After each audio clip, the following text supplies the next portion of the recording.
Hello everyone. In this video, we will learn how to remove link, change text color and fill color in Google Sheets. So the text color, it is the color of the font in your document. And we remove the link so that the users are not redirected to another link or from one location to another location which we do not want. And you can use the fill color option in Google Sheets to highlight the cells. So now this is how we are going to implement this video. Now let's get started. So over here I have my Google Drive opened. So I'm going to open this expense Google Sheet that I prepared. Now if I want to change the color in this cell, in this name cell, so I need to click on this text color button that is over here.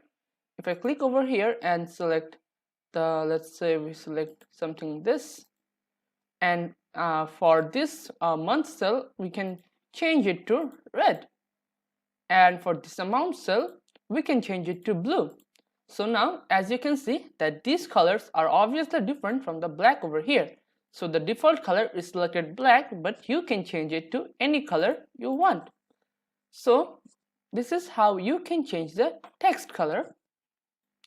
So now for removing link, I'm going to copy the link of my drive and just simply copy it and then paste it in here.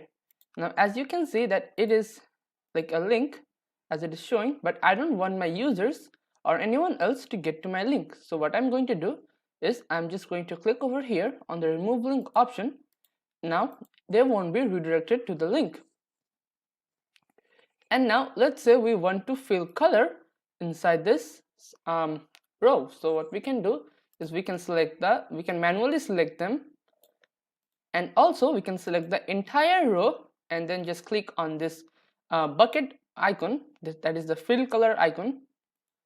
Click over here and then select a color that we want to fill it with. Let's select this one. So this is how you can fill the color. So now let's have a look at the summary. So in this video we have learned how to remove link, change text color and fill color in Google Sheets. Thank you for watching.